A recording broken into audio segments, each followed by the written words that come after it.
Hoy vamos a empezar con la India desde los tiempos inmemoriales. La vez pasada estábamos empezando nuestro recorrido por la India y estábamos viendo algunas de las estampas de toda la complejidad de esta impresionante civilización. Vamos ahora a empezar a caminar por ella, a transitarla. Entonces, esta civilización es muy antigua y su fuerza está en la memoria. Ellos tienen hilos que hacen que su conexión con los tiempos más remotos sea actual y cotidiana. Son probablemente la única civilización que tiene esta memoria totalmente intacta, como habíamos visto la vez pasada, que nada ha sucedido en un pasado que ya no vuelva a suceder. O sea, todas las cosas, los oficios, los ritos, las voces,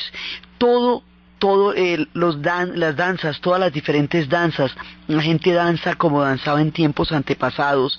Hay libros que muestran cuadros pintados de oficios de tiempos inmemoriales y una fotografía de esos oficios actualmente en la calle, en los mismos lugares donde se hacían los bronces de la cera perdida.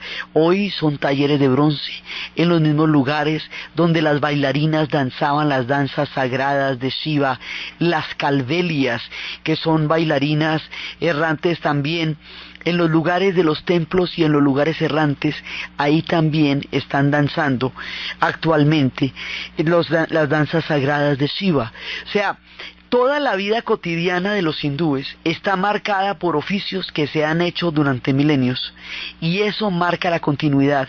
Eso, las peregrinaciones, el hecho de que sus dioses estén totalmente vivos y sean dioses de culto actual, la manera como la memoria se ha llevado de una generación a otra a través de los cantos de los brahmanes, que han hecho escuchar las voces más antiguas de todos, crea todos los hilos de continuidad con el presente. Los cantos de adoración a Shiva, los cantos del señor Shiva, como son tres dioses, son Brahma, que es el dios de la creación, Vishnu, que es el dios de la conservación, y Shiva, que es el dios de la destrucción. Pero la destrucción también genera una nueva creación, porque en la historia de ellos la vida se regenera a través de ciclos de destrucción y luego de nueva creación. No tienen una historia lineal. Por eso es muy difícil explicarlo en los términos en los que nosotros entendemos la historia. Nosotros entendemos la historia como un sistema métrico, como una regla. Entonces, de tales a tales centímetros es una época y de tales a tales centímetros es otra, ¿sí? Pero ellos no cuentan la historia así, tanto que nosotros hablamos de líneas de tiempo.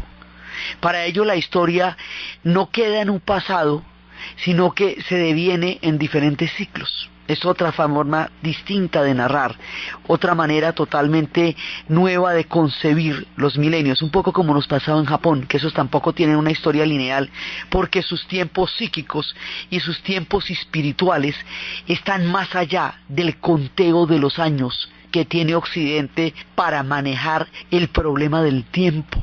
Entonces nos vamos a encontrar con otra vibración, empezando por la misma cronología de la historia de la India.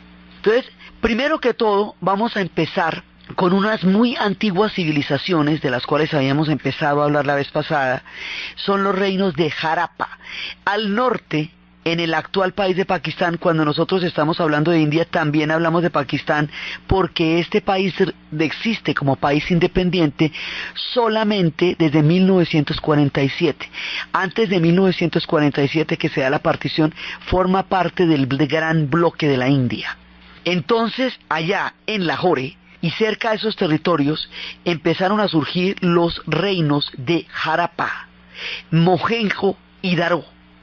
Estos reinos tienen una antigüedad de más o menos unos 3.500 años, se calcula, que eran contemporáneos de Mesopotamia y que tenían con ellos comercio y actividad, y que eran contemporáneos de las primeras también de las civilizaciones de los egipcios.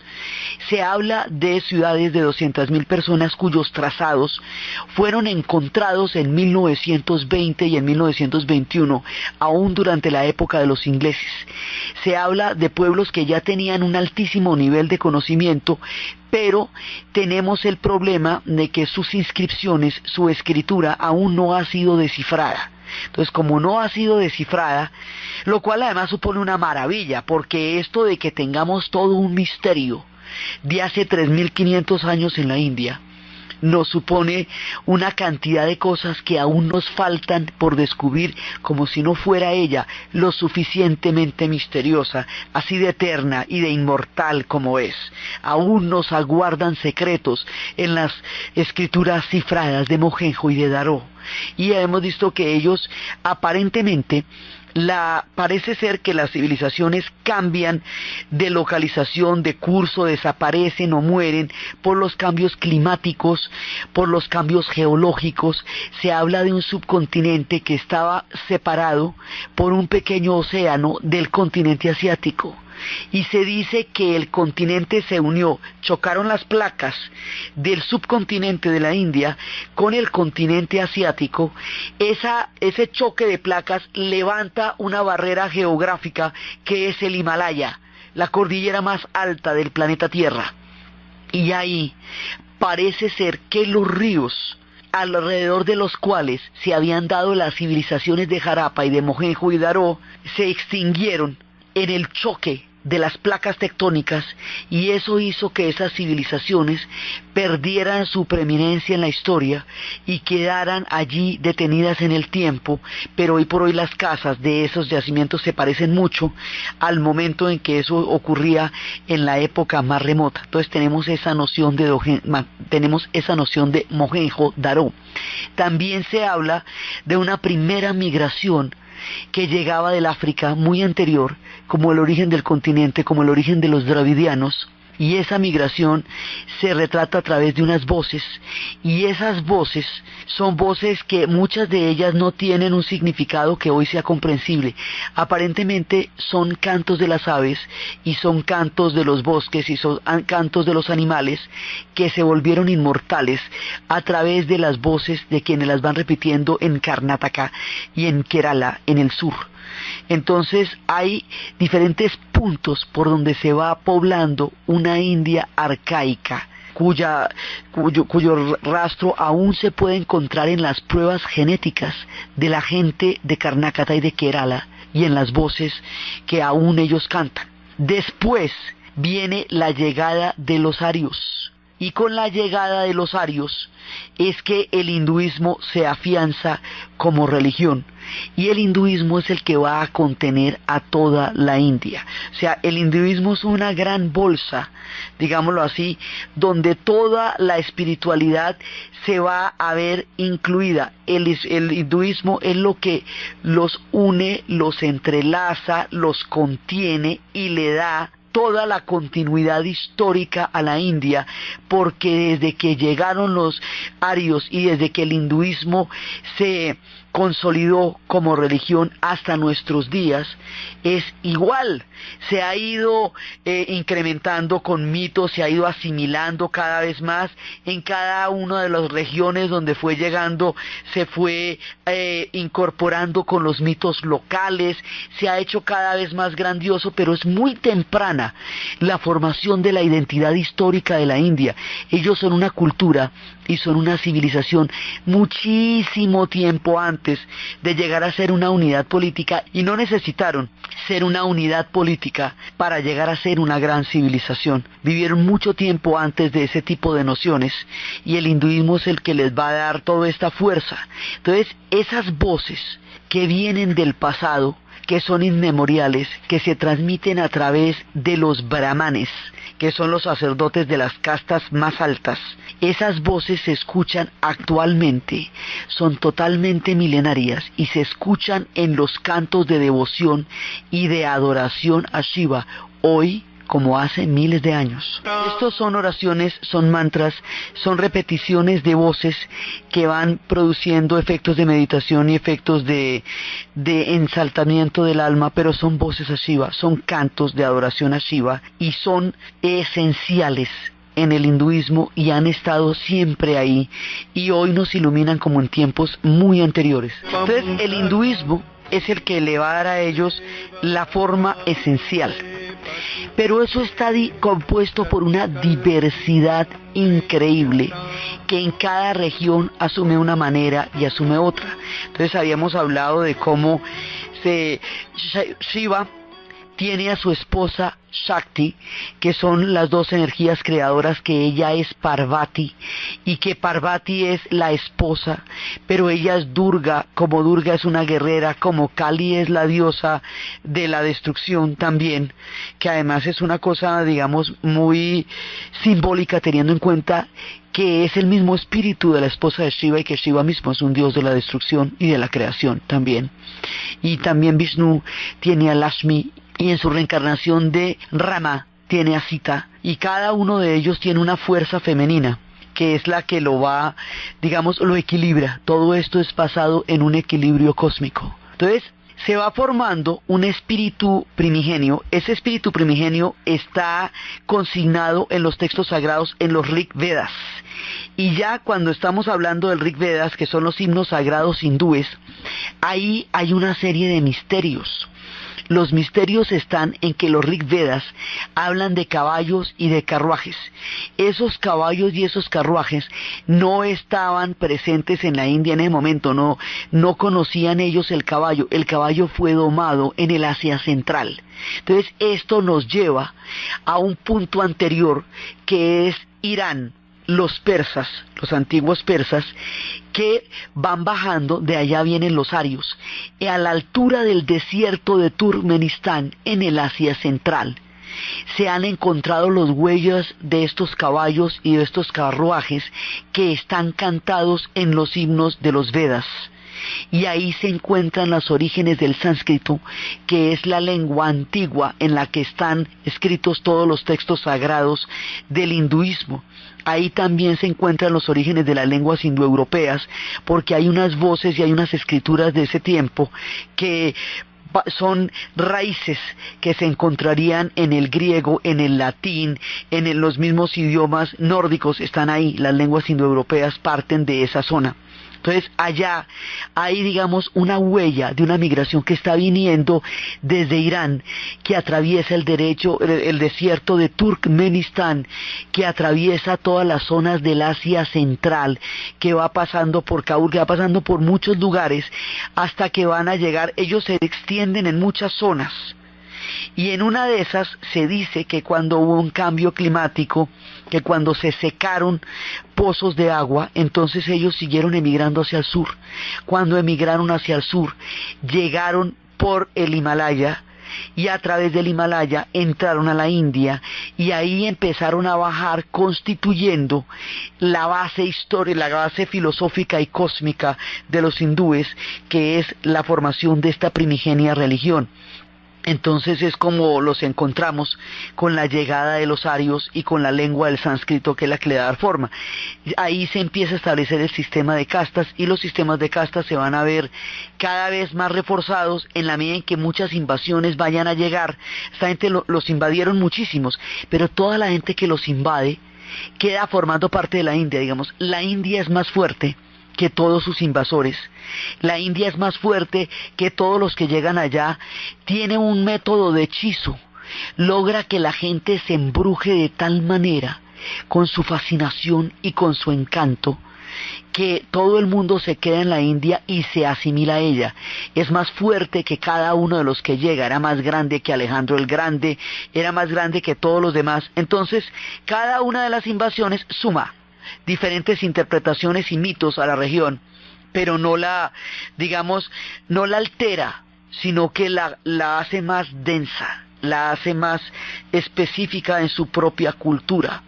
Entonces, en ese orden de ideas se van formando las historias, pero ellos tienen un punto en el cual empiezan a contar su historia a partir de este momento, y es la epopeya del Mahabharata y del Ramayana, en un tiempo mítico en que los hombres y los dioses están juntos. Es cuando los hindúes empiezan a contar su tiempo histórico. Y digamos, en Occidente un tiempo mítico no es un tiempo histórico, porque lo miden con otro tipo de parámetros. Aquí sí, a ver, empezamos desde el Ramayana y el Mahabharata. Entonces, con la llegada de los arios, se va a producir una guerra entre dos grandes clanes. Esos dos grandes clanes van a tener una epopeya y es el resultado de esa guerra, que eso está escrito también nos veas, el resultado de esa gran guerra, del gran poema, es el que va a permitir el asentamiento final de los arios. Esto es una historia de victorias, es una historia de héroes, es una historia de gente derrotada, es una historia maravillosa que la escribieron de la mano le pidieron al dios Ganesa. El dios Ganesa es muy importante en toda la mitología hindú, en el panteón hindú, porque el dios Ganesa un día se estaba bañando Parvati y había tenido a este hijo mientras Shiva se había ido a uno de esos días en que él se iba de oración y de meditación y se había quedado un poco de tiempo y mientras tanto ella había dado a luz al niño. Cuando regresa Shiva, ella le había dado al niño las instrucciones de no dejar que nadie la perturbara en su baño. Llega Shiva, va a buscar a su esposa Parvati, se encuentra con que el niño no lo deja pasar, se enfurece con el niño y le corta la cabeza. Cuando Parvati sale de la bañera y ve que al niño le han cortado la cabeza, monta en una cólera contra Shiva y Shiva tiene que de alguna manera reponer esta falta terrible ante su esposa. Va y lo primero que encuentra es un elefante. Al elefante le corta la cabeza y se la pone al niño. El dios Ganesha es un niño con cabeza de elefante y es el niño que protege y ayuda, es un dios benévolo. Es un Dios que allana los caminos, que inspira a los poetas, que inspira a los escritores, que allana las dificultades, que hace posible las cosas. Y como su forma resultaba un poco extraña, Shiva reunió a todos los dioses y les exigió todo respeto, y que nadie se burlara de la forma de Ganesha, sino que vieran en él a un ser benevolente. Y Ganesha se convierte en uno de los más importantes dioses del panteón de los hindúes. Y a Ganesha le dice, necesito que copies un poema. Entonces le dice, yo soy un dios, mejor que lo que me propongas valga la pena. Si lo que te propongo va a ser una cosa impresionante, pero tienes que copiarlo sin parar, no puedes detenerte en ningún momento. Y entonces le empieza a dictar las miles de estrofas del Mahabharata, y cuentan que para no detenerse en el relato continuo, tuvo Ganesha que quitarse un colmillo y romperlo para seguir escribiendo con la punta del colmillo la gran epopeya del Mahabharata. Esa gran epopeya de esa guerra sagrada es el origen del tiempo de los hindúes, es el momento en que los dos grandes clanes, los Pandavas y los Kauravas, que eran rivales, se van a encontrar y van a tener una guerra impresionante a través de los hijos de Vyasa, el ciego de Iravama y el piadoso Pandú. Y luego Pandú va a ser el heredero del trono, y Pandú va a tener 5 hijos y los mayores se van a encontrar. Entonces los dos clanes están buscando la supremacía de la pertenencia de los arios, y todas las vicisitudes de esa supremacía, los exilios, las derrotas, las victorias, las batallas, al resultado final, son el origen de la manera como los hindúes se sienten a sí mismos en el lugar de los dioses y los hombres, como una especie de Troya que lindaba el mundo de los griegos con el mundo de los hombres. Y el otro tiempo literario, histórico y mítico es el tiempo del Ramayana, y el Ramayana cuenta la historia de cómo en un momento dado un demonio de Lanka, hoy Sri Lanka, estuvo atormentando a la gente, y entonces en ese momento van a lanzar a Rama para que pueda vencer al demonio. La historia de este demonio es una historia muy particular porque él era Ravena. Resulta que Ravena era un devoto que se la pasaba rezándole a Brahma con tal fe, con tal devoción, que en un momento dado Brahma le dio poderes de inmortalidad, y al volverlo inmortal, él se intoxicó de los poderes de la inmortalidad y se convirtió en un ser arrogante que empezó a tiranizar y a atormentar a los demás. Y entonces hubo necesidad de poner a reencarnar a Vishnu en la figura de Rama para vencer al demonio Ravena. Y así Vishnu reencarna en Rama, y Rama tiene a su compañera Sita. Y Sita es un personaje que está con él en todo el tiempo. Estas historias de Rama y Sita son fundamentales, son piedras angulares de todo el imaginario y todo lo sagrado de la India, y todo el tiempo se representan una y otra vez las historias de Rama y Sita. Entonces, en un momento dado, lo que va a suceder es que Lanka, el demonio Ravana, el demonio, se va a poner, se va a disfrazar de ciervo y va a secuestrar a Sita, a quien le pide agua. Ella le va a dar agua y el otro la secuestra. Entonces Rama tiene que entrar en una batalla feroz para recuperar a Sita con la ayuda de Hanuman, el dios mono, que a su vez es una manifestación de Shiva. Y Hanuman puede volar. Entonces, como Hanuman puede volar, puede ver los planes malévolos que el demonio Ravana está pensando para hacerle daño, y finalmente libera una guerra grandiosa y gigantesca de la oscuridad contra la luz. Derrota al demonio Ravana. De nuevo trae a su esposa Sita. 20 años después va a regresar a la ciudad de Ayodhya, y cuando regresa a Ayodhya hay una cantidad de luces que lo están recibiendo con grandes honores, y es la llegada de la luz. Eso es una fiesta religiosa que se celebra cada ratico, y es una, pues permanentemente es el regreso de Rama a Ayodhya. Y allí va a ser el reino de la luz y otro de los grandes imaginarios de la India, las edades doradas. Ellos tienen una cantidad de edades de oro porque han tenido muchos esplendores, porque muchos reinos entre ellos han florecido de manera magnífica y luego se han apagado para que otros florezcan. Una vez establecido el punto de encuentro entre el Ramayana y el Mahabharata y la formación del imaginario de los hindúes, entonces más o menos en el año 300 antes de Cristo, Chandragupta Maurya va a fundar el primer imperio indio y va a ser un imperio poderoso. Entonces ahí empiezan una cantidad de reinos a suceder. Va a haber el reino de los Guptas, el reino de los Mauras, y los reinos van a sucederse unos a otros. De Chandragupta es que después va a venir el emperador Asoka, y el emperador Asoka es el que va a traer el mensaje del budismo. Pero el mensaje del budismo nosotros lo vamos a ver fundamentalmente cuando estemos en Nepal, porque el budismo es muy importante en la India, pero a Nepal lo determina.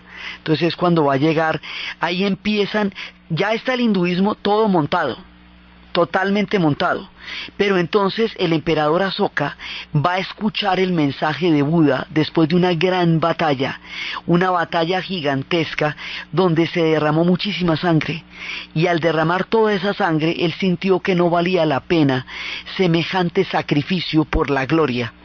Y escucha el mensaje de Buda, que le habla de la inutilidad de la guerra, que le habla de la paz, que le habla del sufrimiento como un apego. Nosotros hemos visto muchas veces cómo el señor Gautama Buda abandonó su jardín, donde estaban todos los placeres, al entrar en contacto con el sufrimiento y al ver la muerte, la vejez y la enfermedad, y cómo busca la iluminación para entender la clave del sufrimiento, y entiende que la clave del sufrimiento está en el apego, y que hay que desapegarse de las pasiones que hacen que el alma se llene de cargas que le van a pesar a la hora de las reencarnaciones.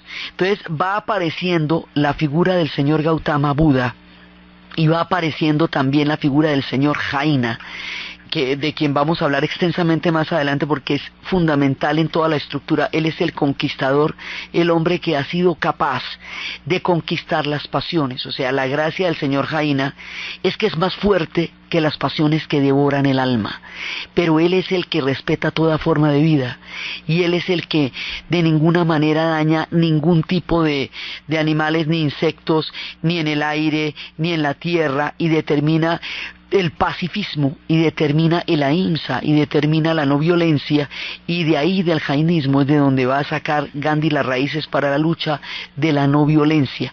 Pero el hinduismo es, en últimas, más fuerte que estos dos, así que los integra.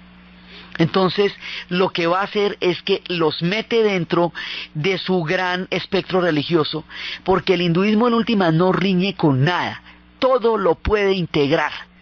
Y eso va a hacer que la India vaya formando toda esta identidad y que todas las influencias y todas las vertientes religiosas que vayan a salir al interior de ella, lo que hagan es enriquecerla, hacerla más diversa, hacerla más poderosa en su profunda espiritualidad, y ahí es donde se va cimentando la gran fuerza de la India. Una de las cosas que a ellos les crea más identidad son las peregrinaciones.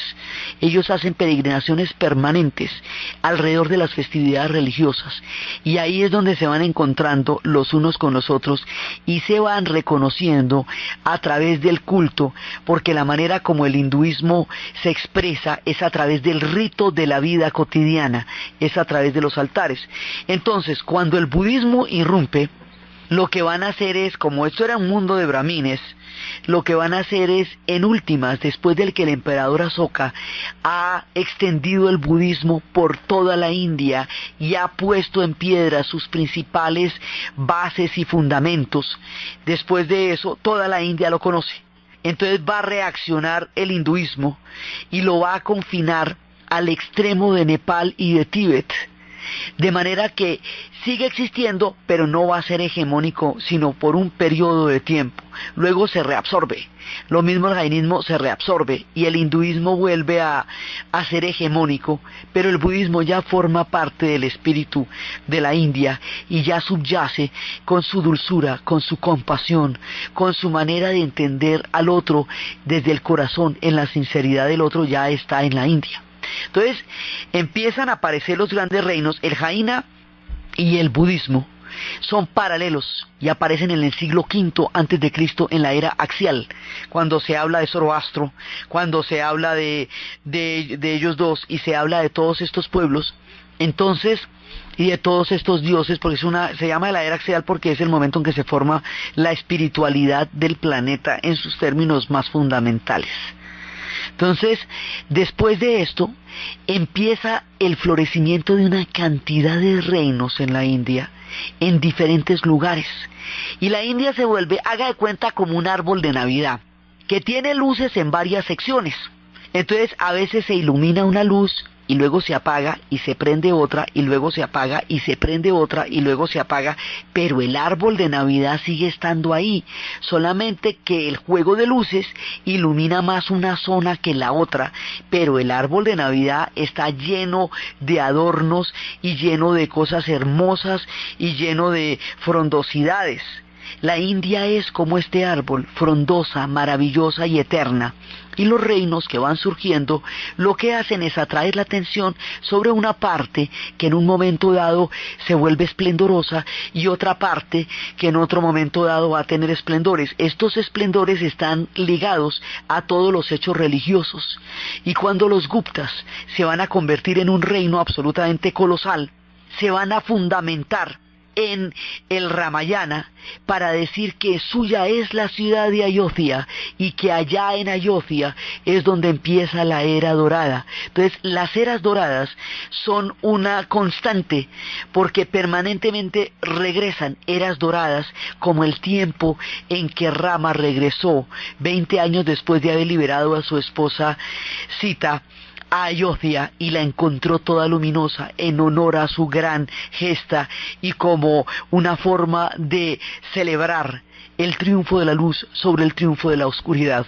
Así Ayodhya se vuelve una ciudad que los Guptas llevan a cabo, la materializan para ligarse de esa manera con la epopeya del Ramayana. Vamos a ver que muchos de los reinos se emparentan con los dioses para poder existir. Entonces los Guptas van a estar en el norte desarrollando un pueblo maravilloso, y mientras ellos desarrollan este pueblo lleno de canales y de maravillas, al sur están surgiendo los Cholas en el estado de Tamil Nadu. Y cuando surgen los Cholas también van a tener otro punto de civilización gigantesco, van a ser grandes canales, van a encontrar los océanos, y de ahí de los Cholas es de donde vienen los tamiles que van a poblar Sri Lanka. Entonces ahí va a haber los tamiles que vienen del hinduismo, que son de los Cholas, que se reivindican de esos ancestros, se van a encontrar más adelante con los singaleses, que son budistas, y ahí se va a armar un complejo religioso que no se ha podido solucionar todavía. Estas dinastías van a conquistar el sur y van a llegar a Borneo, a Sumatra, a Java. Los diferentes reinos de la India del Sur van a llegar hasta Indonesia, conformando una isla que se llama pues Indo, o sea, una isla de los hindúes, y por eso es que su influencia se encuentra en todas partes. Otros reinos van a llegar a Camboya, otros van a llegar a Tailandia. Entonces lo que pasa es que los reinos del sur van a conquistar las regiones que están alrededor de ellos, llevando el hinduismo, y por eso es que Bali es hoy por hoy una isla fundamentalmente estructurada sobre el hinduismo. Sí, entonces uno por eso es que se encuentra los templos de Angkor Wat en Camboya, porque ahí hubo una conquista de los territorios del sur. Y la parte norte, lo que habíamos hablado de Nepal, de Tíbet y Bután, también forman parte del espectro de la religiosidad de la India, unos más cerca a una tendencia y otros más cerca a otra. Entonces suceden los reinos, pero los reinos a la vez se expanden, y cuando expanden van llevando su influencia sobre otras áreas. Y en el siglo X, en los Cholas estaba Raya Raya, el rey de reyes, y él es el que va a buscar un hijo porque tenía muchas hijas, y le pide a los dioses, y cuando le dan el hijo va a un lugar sagrado a agradecer. En ese lugar se conservan las huellas, digamos, de su paso agradeciendo a los dioses. Entonces ellos van hilando la llegada de los reyes con la procedencia de los dioses, con lugares geográficos donde eso sucedió, y de esa manera van entretejiendo la historia de lo sagrado y lo divino con la historia del poder y de lo cotidiano, con la vida y los ritos que la gente cada día practica. Entonces, la tenaz permanencia de los oficios en los lugares donde originalmente surgieron, las voces que se repiten de una generación a otra a través del entrenado canto de los brahmanes, la manera como las bailarinas reproducen una cantidad de pasos de la danza cósmica que hace Shiva en su momento de los ciclos de la creación y de la destrucción. Todo esto va creando unas redes entre el pasado y el presente. Entonces cada uno de estos reinos fundamenta su existencia y su autoridad en un vínculo con las grandes epopeyas y en un vínculo con los dioses y con las divinidades. Y a la vez la gente lo va ejerciendo en los oficios de la vida cotidiana. Entonces salen los Cholas en Tamil Nadu, salen los Guptas en el norte, los Chandelas. Hacia el siglo X y XI una gran cantidad de reinos están surgiendo en la India, y cada uno de estos reinos está trayendo una secuencia de maravillas, y cada uno de estos reinos va a crear templos maravillosos y gigantescos, y esos templos van a reproducir toda clase de divinidades, y van a tener una cantidad de detalles sobre el paso de estos guerreros y de estos reyes sobre el tiempo. En el caso de los Guptas está el detalle, y en el caso de los Cholas está el detalle inscrito en la piedra, que se puede ubicar no solamente la vida de los grandes reyes, sino la vida de la gente común, la vida de la gente que ejercía los antiguos oficios. Entonces ahí hay una historia de una bailarina, y esa bailarina se ubica en una casa y en una calle, porque son muy detallados. Cuando se va a ver hoy día, en esa casa hay una escuela de danza, y las niñas danzan varios de los pasos de Shiva en su danza de la destrucción. Ahí se establecen los hilos de la continuidad. También, aparte de las bailarinas que han estado durante siglos en un solo lado, en la India hay nómadas. Y los nómadas existen desde tiempos ancestrales. Son aquellos que van detrás de los reinos, detrás de los esplendores, y que recorren la India de un extremo a otro, sobre todo en los desiertos del norte. Ahí hay oficios de los nómadas también, y esos oficios también son milenarios. Entonces, uno de los oficios es el de las bailarinas que se llaman calvelias. Esas bailarinas que se llaman calvelias, desde el momento en que nacen son entrenadas para una danza que van a hacer durante toda la vida, y son las que pueden bailar sobre vidrios rotos porque reparten el cuerpo, el peso del cuerpo a voluntad en otras áreas distintas a los pies, y solamente se apoyan con los dedos y con los tobillos, y de esa manera no se hacen daño. Estas calvelias tienen en sus cabezas candelabros de fuego. Estos candelabros de fuego sobre los vidrios dan una sensación hipnótica, que es la danza, que es su oficio, y hay una cantidad de danzarinas, desde las escuelas sagradas de los tiempos de los Cholas hasta las mujeres nómadas del mundo de las calvelias, que normalmente se casan con los encantadores de serpientes, porque son oficios que se distinguen por gremios y por castas, y que se ejercen durante milenios, y que hoy por hoy se encuentran detrás de la gente que se mueve en la India. Vienen todos estos nómadas, algunos de ellos son los gitanos, otros son los circenses, otros son los domadores de animales, otros son los bailarines ambulantes. Las calvelias, cuya música vamos a escuchar a continuación, han bailado esta danza por milenios. Mientras se va dando esta eternidad de los pueblos que son nómadas y de los pueblos que son danzarines y de los reinos que van apareciendo, un mundo de ideas también se va construyendo en la India. Esto todo está pasando al tiempo. Por eso es que el relato, para hacerlo lineal, como Occidente está acostumbrado a entender la historia, en la India no funciona de esa manera, porque van apareciendo y desapareciendo los reinos, van continuando todas las civilizaciones y va continuando el mundo de los nómadas. Mientras tanto están pasando una cantidad de cosas en la cultura. Se siguen escribiendo los textos sagrados, los Vedas, los Brahmanes y los Upanishad's van a crear después. Se siguen escribiendo los textos sagrados y se componen los otros Vedas y los Upanishad's. Y mientras tanto también se van apareciendo los antiguos tratados de economía durante los tiempos de los Chandragupta. Mientras tanto van apareciendo embajadores de las cortes de Grecia, de los Mauras. Mientras tanto va apareciendo una maravillosa mirada de los astrónomos y los matemáticos. Esta gente va a dominar el cero, que en Occidente no se conocía. Los romanos no conocían el cero. Por eso es que los conteos de antes y después de Cristo tienen líos, precisamente porque no conocían el cero. Mientras tanto se ha compuesto el Bhagavad Gita, el más sagrado de los poemas hindúes, y se han compilado las leyes de Manu, uno de los más famosos códigos de la India, y se han hecho los grandes murales de las cuevas de Ayanta y Ellora en Deccan.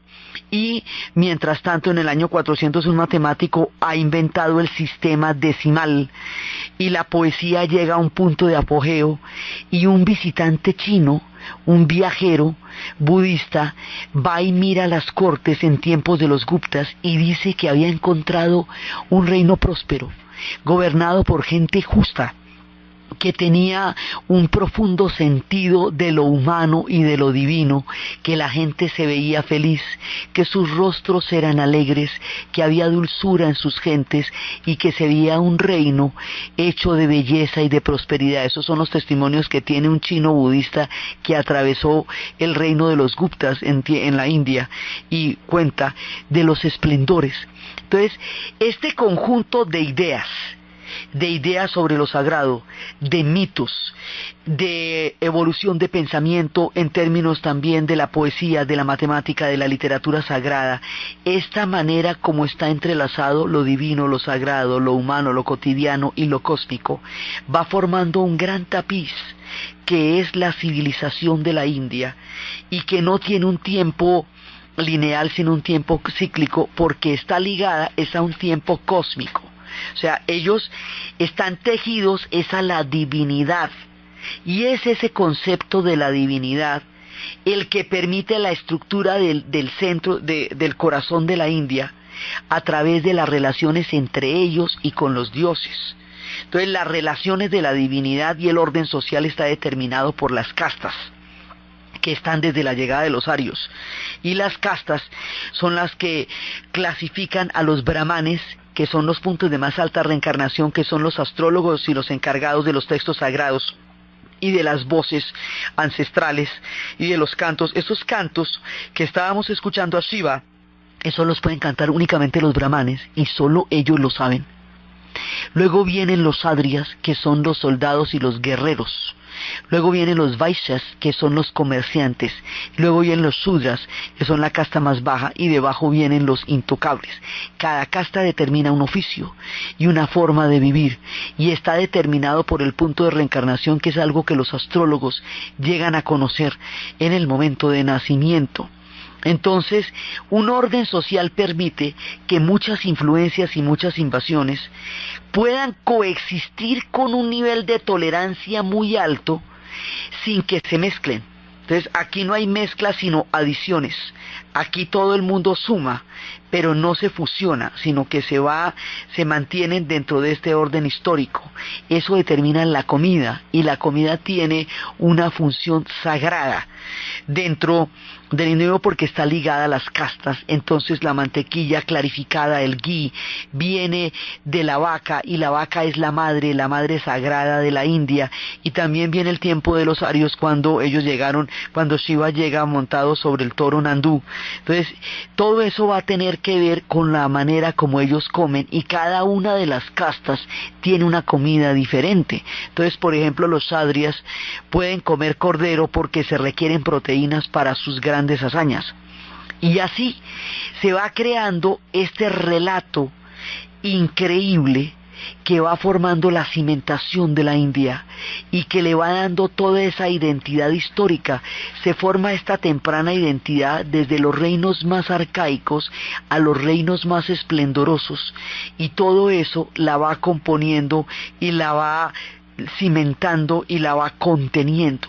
Dentro de todos esos reinos hay un reino de la dinastía de los Sandelas que floreció en el centro de la India y que dejó una herencia de templos que va a ser importantísima, porque un concepto fundamental de lo sagrado, a través de la sexualidad, a través del tantra, a través de una mirada cósmica, en la medida en que la sexualidad para ellos es una participación de la divinidad. La divinidad está inscrita en todos nosotros, por eso el saludo Namaste significa saludo de la divinidad que hay en ti. Ese concepto de lo sagrado en la sexualidad y la manera como eso eleva el espíritu como una de las fuerzas para trascender y entrar en contacto con lo cósmico y con lo sagrado, está puesto hoy día como un testimonio inmortal y maravilloso en Khajuraho. Esas historias y muchas otras, y las fortalezas de Orcha, y luego la llegada de los Mughals, y cómo cada uno de estos reinos va creando y sumando una parte de la civilización de la India, es lo que vamos a ver en el siguiente programa.